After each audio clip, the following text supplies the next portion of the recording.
So, appreciate it. 30-second bio, I guess. Garrett Kaiser. I live up in Prospect with my wife, 3 kids. I work in project management, building a 300-mile pipeline down in West Virginia to Virginia. It costs $5 billion. Think Keystone.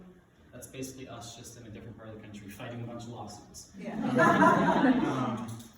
So what I'm here to talk to you all about, though, is I'm trying to deliver 10,000 votes of the 3 million that Donald Trump's going to need in Pennsylvania. About 2 months ago, maybe some of you all were in a similar position. I've donated money, planning on voting, talking to family and friends, got yard signs, and I still felt like there should be more I could do. I can see that you all kind of think that because you're all here. So in that context, I've worked on a lot of campaigns in the past. I know a lot of what the campaigns will do. So the RNC is calling every single Republican on the list. The Trump campaign's making 2 million door knocks a week. You're probably, I don't know, any of you getting text messages or emails or phone calls asking for money? Right? So all those bases are being covered. But what I was trying to figure out is what could I do, what could a collective of us do to maybe fill in a niche where, say there's a Trump supporter that's just not willing to go spend a Saturday afternoon knocking on doors, or go on a Tuesday evening and spend 3 hours phone banking at the RNC. But they might want to do something, just not willing to maybe do that level of commitment. I felt like that was an opportunity maybe we could activate that person and get a little bit out of them other than just voting. So spent a bunch of time a few months ago trying to figure out what that was. Ultimately came up with a concept. Think multi-level marketing, ignore the idea of trying to get money, and replace that with trying to get voters. So the lifeblood of the idea is what we call a voter manager. This is a person that's not going to go knock on a door, they're not going to call a stranger, they're not going to give money or try to raise money. What they're going to do is they're going to be a shepherd or a steward of their personal sphere of influence. And so what I mean by that is, for instance, in Butler County in 2016, there were 29,000 Republicans that were registered that did not vote. Pennsylvania went for Trump by 44,000 votes. And so what Trump's going to need this election is Butler County to turn out 2% more, and Beaver County, and every county, even Allegheny County is going to need to turn out a little bit more. I'm not expecting to flip Allegheny County, but we need to get, a little bit more votes in every county. And so when I look at Butler, yes, it's going to go 70-30 for Trump, but it needs to go like 72-28, and then we need to do that everywhere. So the idea of the voter manager is someone that within their circle, they might have 10 family and friends that would vote for Trump if but otherwise. But come election day, only 8 or 9 out of those 10 will actually go to the poll. You're going to have some that maybe they got called into work, changed shifts. Somebody maybe is at home and one of the parents out working, kid's sick, doesn't find the ability to go to the poll because they got to take care of the sick child.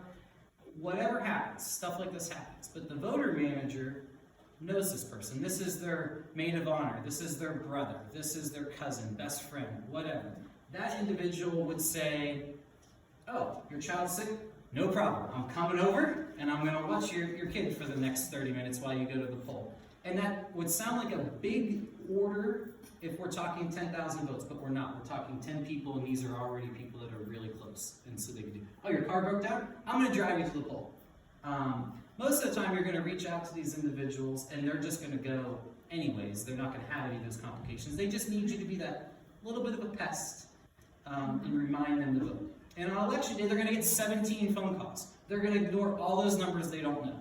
But this voter manager, when they text or call, they're going to take that text message or call because it's going to say a name, and that name's going to be their best friend or their sister or their brother.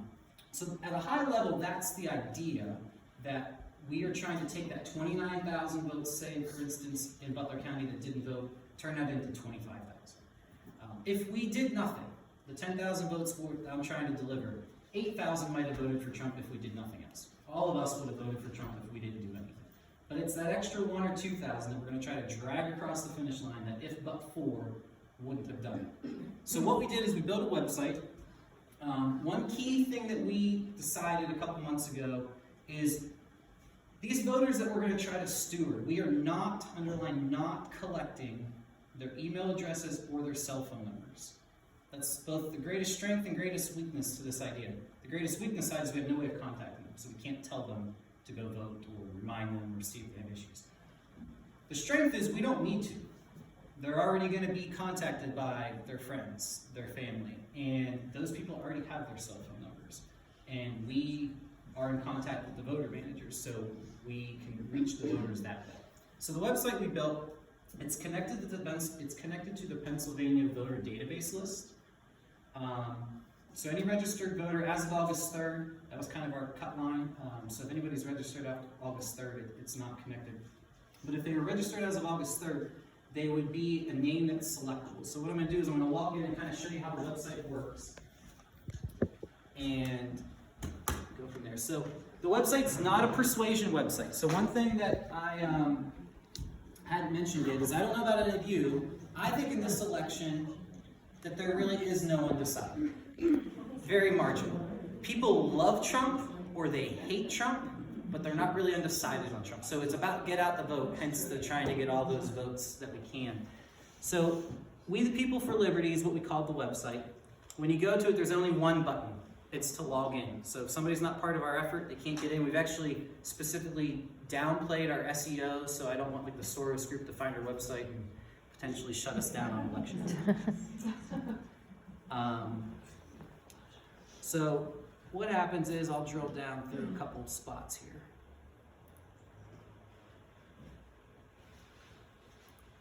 To glory, I tried to let that log in. So in this instance, when a voter manager would log in, they would see a bunch of names that they've added.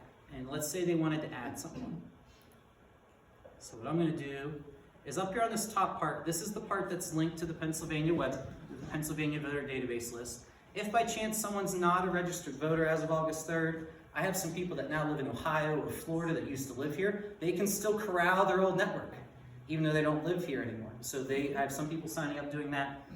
We would add them manually down below. But let's say they were somebody that did live here, Butler County. We'll just do, say my wife, for example. If I wait a second, it's a type ahead field. So what it's doing is it's going through all the names. Boom, it goes through, it finds them. In this instance, this is my wife. Then it would populate the rest of her information. Oh, yep, she's Republican 32. Yep, that's who I'm talking about. We'd go ahead and hit submit. It then adds her to the list. Now, this is where the voter manager does the work. So in this instance, once they've identified these people, they're going to shoot them a text message, phone call, when they see them at church, whatever. And they're going to say, hey, are you planning on voting in person or by mail? Whatever they say, imagine it's in person most of the time. If somebody asks me that question, I say, I'm going to vote 7 a.m. before I go to work on election day. Great. They would go in, they would mark in person as how they're planning on voting. They would say the time, they would hit update. Boom, done. 24 hours before the election, we're going to want our voter managers to reach back out to that person and say, hey, last time we spoke, you were planning on voting on election day just before, first thing in the morning. Is that still your plan? No, you know what? I switched my yoga class. I'm going at lunchtime now instead, whatever. So fine, go ahead and update it, but trying to psychologically put that into that person's mind that, hey, when are you planning on going and voting tomorrow? So in that instance, we would do that, and then on the one question you'd want to ask them is say, where'd you go?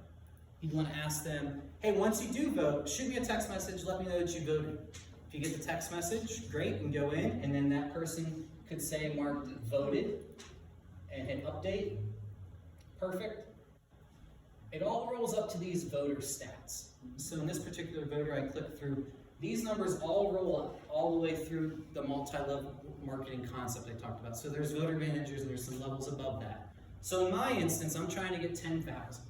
So on election day, 12:01 in the afternoon, what I'm going to do is I'm going to log in. If I see 2,000 of the 10,000 we're supposed to vote in the morning, 1,800 have, contacting all the voter managers to say, hey, you have someone that was supposed to vote this morning. Car breakdown, change order, what's the deal? Why hasn't that person voted? So these voter managers are the ones that are going to manage their family and friends and kind of steward them through that process. Same deal though if they were perhaps a mail-in voter, maybe there's somebody that works out of town, older, gonna be a surgery, won't be able to be there. 2016, an example of where this concept comes in. I wasn't as big of a supporter for Trump in 2016. I decided on election eve that I was gonna vote for Trump. But my roommate in college was in my wedding party. He and his wife were Republicans. They were big Trump supporters. They didn't vote for him.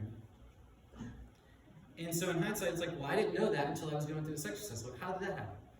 They were in the hospital. She was giving birth to their first. But the key thing is, she wasn't premature. She knew. So they were somebody that could have gotten an absentee ballot, could have done this process. That would have been 2 votes for Trump in 2016, if but for, but nobody was kind of shepherding them through the process. So it turned into 0 votes. In the energy industry, we have a bunch of Pennsylvania people working down in West Virginia. Those guys are going to be away from the polls on election day. If they don't fill out absentee ballots or mail-in ballots, they would be 99-1 for Trump.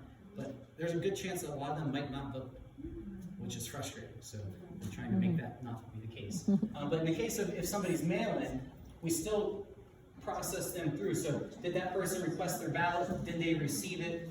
Did they mail it back? Did they get confirmation from the election office that it was received? Once all those turn into yeses, you mark yes, and then that's kind of done for that voter. So this is the concept. What we're not trying to do is we're not trying to steal or duplicate work. So if someone is knocking on doors 8 hours on a Saturday, I'm not saying they can't do this in addition to, but I'm not trying to steal their energy. If somebody's working, making phone calls on a Tuesday night, I'm not trying to steal this energy. But if someone is maybe not necessarily doing anything, I've had some people that I've talked to, they weren't doing anything, now they've got 37 people in this website. So in that instance, I've activated them in a way where they're text messaging and emailing, and maybe that next 3 votes that if but otherwise would have done nothing. And that person wasn't going to do anything because they're like, I can't spend 8 hours on a Saturday. But they are willing to text message their friends a few minutes here and there every day for the next couple of weeks. So anyways, high level, that's the concept. I'll pause and see if y'all have any questions. Hope you like the idea, but that's our effort right now. We actually were just talking about that at our table about how I said my friend, who I didn't even realize this, I never would have thought that she wasn't registered to vote. And I just texted her and she's like, tell me what to do and I'll do it. Because she's a Trump supporter. And I'm like, what do you mean you don't vote? I'm like, you're 35 years old. And you wouldn't even know. So it's just asking. And then you're giving this presentation and I'm like, oh man, I'm gonna have to sign up for this. You know, it's like, it's just. Well, so what becomes helpful, if you wouldn't mind, so what becomes helpful is let's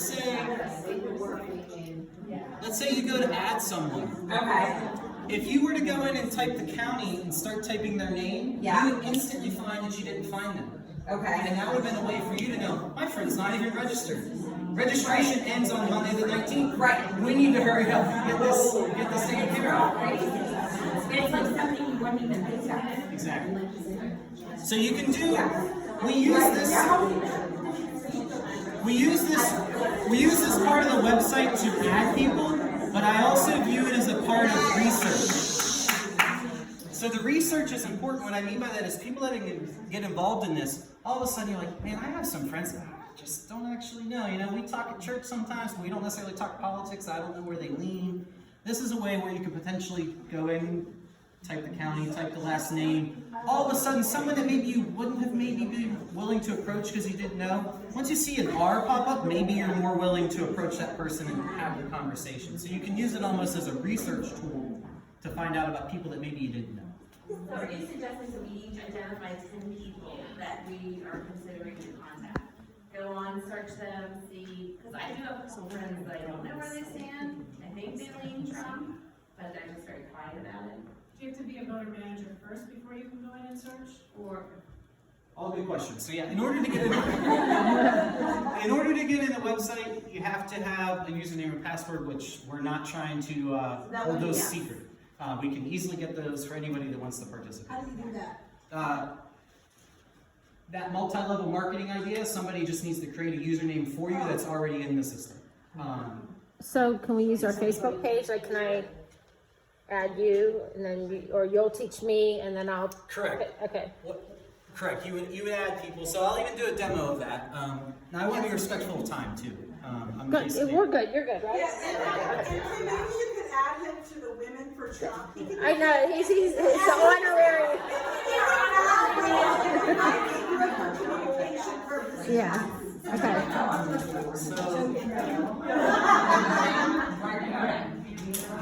When you add a voter, it's what I just had showed you. But if you add a manager, it's effectively the exact same process, but it's just a little bit different. And what I mean by that is, let me drill down again a couple levels, and say I wanted to add a voter manager. So add him. Let me do Yeah, that. go ahead, add me. Because I think I had you added, so let me delete you so I can add you again. Yeah, there I am. I'm not there. Did you have You deleted me? Butler? Butler, yeah.